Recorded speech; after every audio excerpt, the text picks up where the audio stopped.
So you want to count checkboxes? Well, we need checkboxes to begin with. Let's highlight where we want those checkboxes and insert checkbox.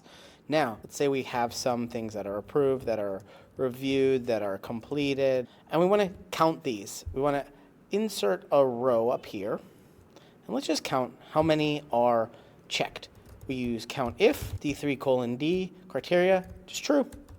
So a checkbox is just going to be the value of true or false, so we're just going to count trues. I'm going to show you one other way you can do this, and it's a really fun sort of way to see more of what's happening in Google Sheets. So in this checkbox, I'm going to right-click, View More Cell Actions, go to Data Validation, and in this checkbox, it says Criteria Checkbox.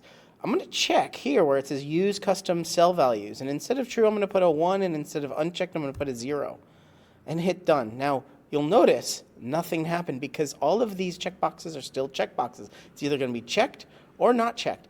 One thing that did change is our COUNTIF is counting true. I'm actually going to use sum, D3:D. And now using sum, I have the same exact count.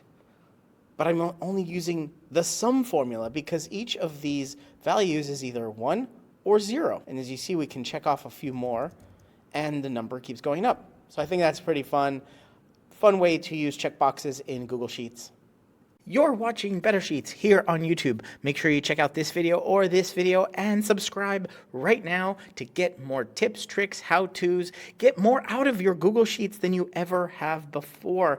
I'm excited to be making a ton more videos here. Ask me questions down in the comments and I will answer them in future videos. But for right now, right here, one of these videos is going to be your next Google Sheet.